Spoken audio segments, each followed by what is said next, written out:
It's Magic Monday! Yay! I'm back in my office, back in my box, which is always lovely. And it is a beautiful day here in the glorious northeast of England, in Northumberland.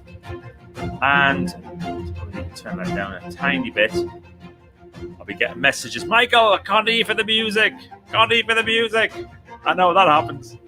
And today I want to talk about how to make sure you never have a bad day.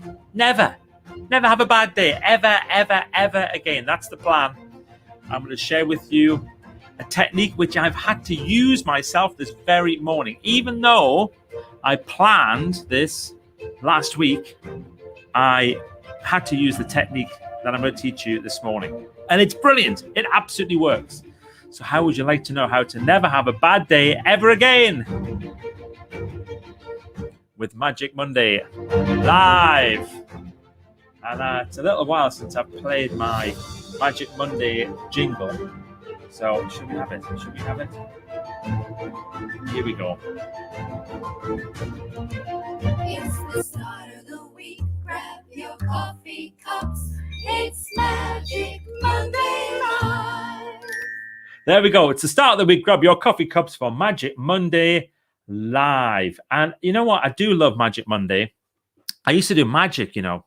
I was an actual real life magician. And the reason I quit was because one day I was doing a children's party and I was getting a bit fed up with it anyway. And I remember the situation exactly. It was at a place called Riding Mill, which is just down the road from where I live now. And it was a kid's party. And I think he was 6. Now, to give you an idea, 6-year-old is a very important age, especially for a little boy, because they want to be like one of the lads by then, don't they? They want to start and be one of the boys.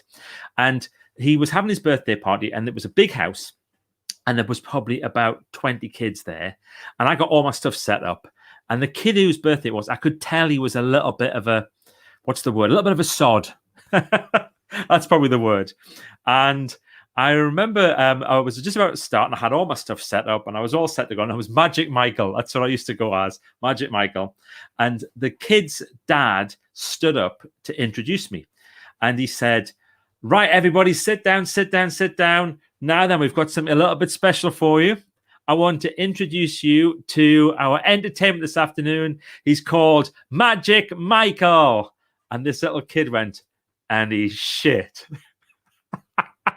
That's the kid whose birthday it was, went, and he's shit. Now, don't know about you, but I kind of think at that point, Dad probably should have walloped him. No, you shouldn't have hit him, hit the child. But I felt like walloping him. And I was completely thrown.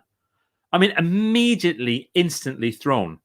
And for the first sort of 20 minutes of my set, I was all over the place.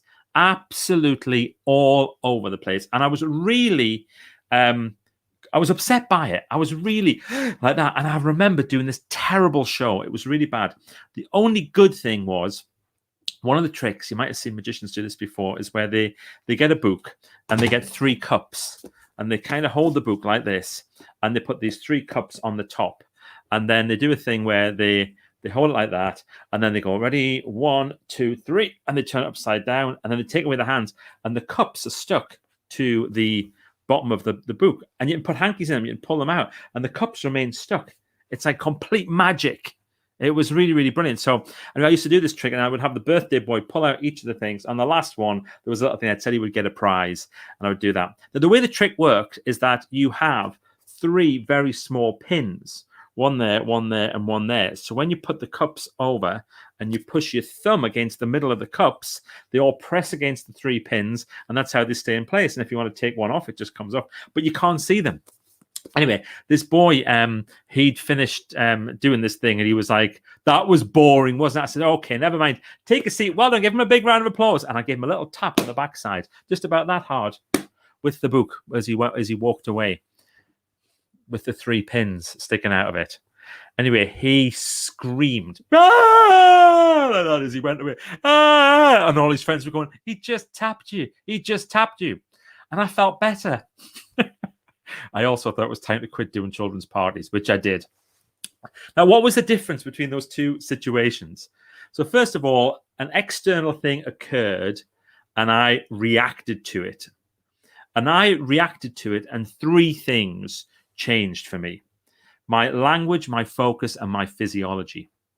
So my language, rather than starting off with my, hi, I'm Magic Michael, and this afternoon I'm going to entertain you. Instead of doing that, I went, oh, right, okay, there, I'm going to show you a few tricks.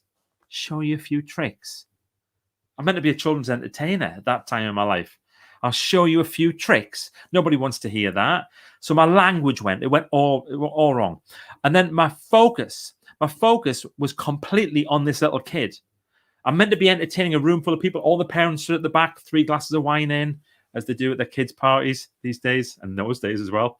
And I really should have been on the ball. I should have been ready to go for it and just focus on it. But instead, I'm looking at this one kid and think, is somebody going to say something? Is somebody going to say something about that? About him saying that I was shit? And no, my focus went. But my biggest thing was my physiology. See, I dropped. Instead of being all buoyed up, ready to do a show, my shoulders went down. Do you want to watch a magician who doesn't look confident in their work? Do you want to watch a magician who doesn't look like they want to, entertain? No, you don't. So immediately, a situation had happened. I reacted to that situation, and the reaction was to change 3 things: my language, my focus, and my physiology.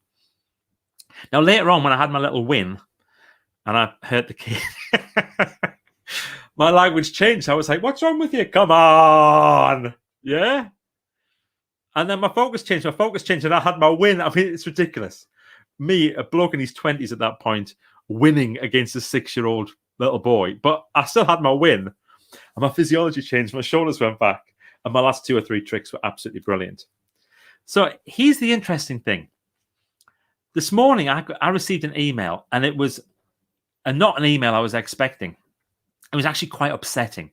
And I kind of read it. And I was like, oh my goodness. And like 30 minutes later, I've got to do this.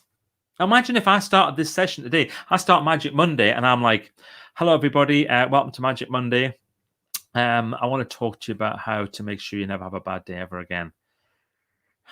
Eyes keep glancing over at that email. Keep worrying about what happened. Could you imagine doing that? It's no good, is it? I've got to be on. I've got to make sure by the time I do this, I'm going to be my very best. Now, what if you could make sure that you never have a bad day? Now, it doesn't mean things aren't going to go wrong. Yes, things are going to go wrong. You are going to get a bad email. You are going to get a dodgy call. Things are going to come to, fall to bits. Last week, I sent out the wrong email to 960 people. The wrong email. It was meant to be the onboarding email to all the people who joined Write That Book Masterclass. And I sent it out to everybody who joined the pop-up group, not to everybody who joined the masterclass. So all these people who hadn't joined got an email about with all the details, how to log into everything, how to do everything, all the access codes, everything, 960 people. And I was meant to be on a couple of days off last Monday and Tuesday. Oh, my goodness. What fun that was. But you know what? I don't want to be sat there on Monday night moping and groaning about it. So there's a method you can use. And this is what I want to teach you today. How to make sure you never have a bad day. Remember, I mentioned a situation occurs. Something changes. It's your state that changes. Your state. You can be in the right state or in at right state. And then 3 things occur. Your language, focus, and physiology all change. What if you were to reverse the order? What if you were to change your language, change your focus, and change your physiology in order to change your state so you can feel different, so you can feel better? Well, you can, but you have to practice it. This is one of those techniques that you need to practice when you don't need it, so it's there when you do. Does that make sense? Practice it when you don't need it, so it's there when you do. And this is an ancient personal development technique. I mean, the NLP people have been teaching for years. Some of the big gurus have been teaching for years. But I think it's been around even before personal development. Great leaders just know how to do this. They can, great people who you read about who would have a situation, someone would come along, make a request, and it was awful bad news or whatever. Somebody else would come along. They wouldn't affect that one to affect the decision they were making for that one. They knew how to do this state change technique. So the words that I use, I've got a really positive word, and my word is yes. So if ever I feel myself get into a situation where I'm starting to feel a bit negative about something, and yes, I do feel negative about things. I can feel negative about things. I go, yes, yes, yes. And I do it 3 times. I do it really loud. So that's my language that I change. I'm already feeling different because I've got that word, that trigger word. Next thing is my focus. I can't change the past. I can only change the future. And what I really want to change is short-term future. So I think about something I can do right now, something I can do at this moment that I can change my focus to. So I've got around my room, I've got lovely pictures of family and friends, and I've got books, and I've got loads of things that bring me joy in here. And so immediately I thought, right, what brings me joy? So I looked at a picture of my wife and my daughter, and I looked over there at a beautiful painting that was done by a friend of mine. And I looked up at a great collage that my brilliant PA Vanessa did for me, which is up on the wall there. It's just all these joyful things. Like, yeah, great. So I changed my focus there. But the big one is physiology. If I sit there looking at that screen, haven't read that email, or if I'm sat there thinking about the bad news I've just had on the phone, looking down at the phone, or if I'm thinking about the fact that somebody's just said something to me and I'm thinking, oh my goodness, I wish you hadn't said that. Oh, wow, well, it wasn't this. I'm trying to make them an excuse or a reason or whatever. No, I don't want to be sat doing that. I want to move. I want to create some energy. So I do a bounce. I sit and I do a bounce and a bounce and a bounce and a bounce and a bounce and a bounce. And I go, yes, yes, yes, 3 times. That's all it takes. And you know what? The more you practice this, the more you can change your state swiftly, like in a few seconds. It only takes a few seconds. And if you don't believe me, well, just think about it. When you get bad news, how quickly can you change your state? How quickly can you change your mood? How quickly can you change the way you feel? So if you do it the other way around, you immediately start to feel better.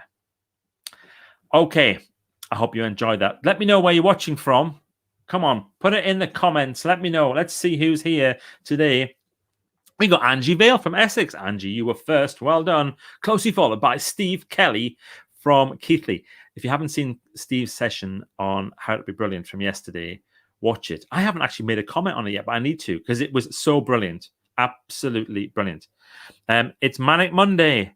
Yay, just another Manic Monday. So you post this morning about that, Ian. Very, very good. I hope you're going to post something every day for the next 90 days. We've got Write That Book Masterclass happening right now.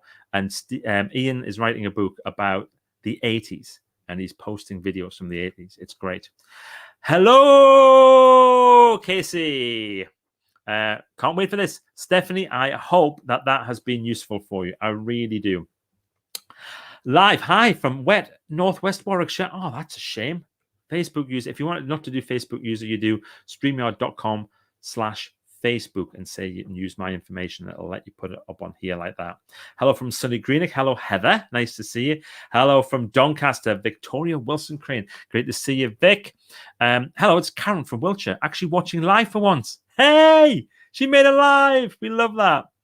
Bit of a character, you mean? Yes, he was a bit of a character. You're talking about the 6-year-old little boy, aren't you? He was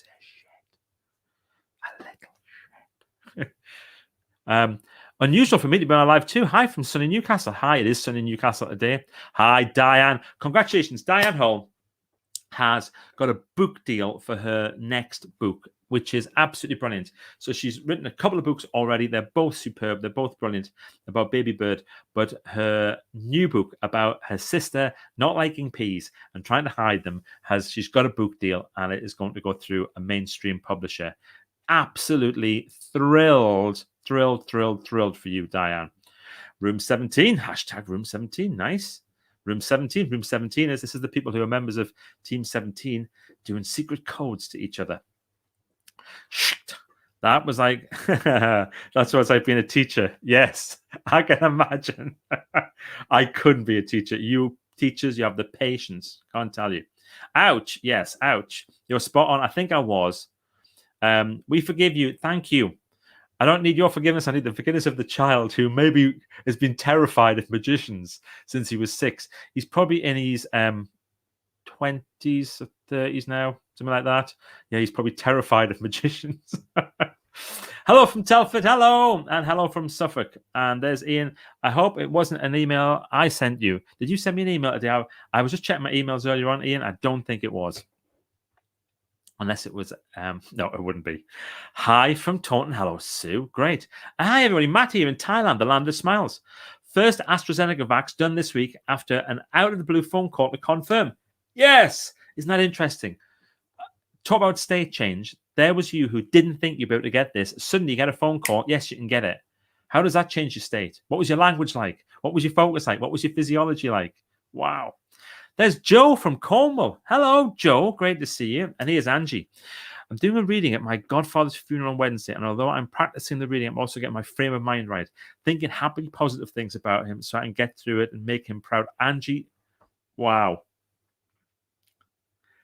See, you might have noticed some people who watch these on a regular basis. I get quite emotional with stuff, and I know you will do proud, Angie. Well done. Hi from Sowerby Bridge. There's Liz. And there's Casey is in Cloudy Wheatley, 4 miles in the walking bank today. Wow, that's good.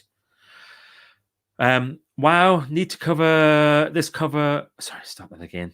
Blah, blah, blah, blah. Hello, Manj, first of all. Nice to see you. Wow, need this over the weekend and follow my meetings this morning. Yes. Learn it, practice it when you don't need it, so it's there when you do. There's Ginny from the Wirral. Ginny from the Wirral. I'm still Ginny from the Wirral. And there's Stephanie in Farringdon in Oxfordshire. Yes, from sunny Aberdeen. Susan, great to see you. Hi, Michael. Logan, how brilliant to see you. Hope you're well. Give my love to your brilliant wife and give her a big hug from me. And great to see you, Logan. Hope everything's gone brilliantly for you. Logan's brilliant. He is absolutely fantastic. But I have to say, his wife changed my life. Absolutely changed my life. More on that another day. Here we go. Here's Andy with a lot of letters after his name. Wow. Great stuff. Really useful. Do you know what, Andy? If you need to do a state change, read the letters after your name and go, I have worked my nuts off to get these. And that's why I know what I'm doing. Thank you. Fabulous. Need a new office chair. One for bouncers. Yes, you do. Everyone needs a bouncy chair. There's Andy from Leicestershire. Hi, Andy. Great to see that you're from Leicestershire as well. You couldn't fit that in after your name before.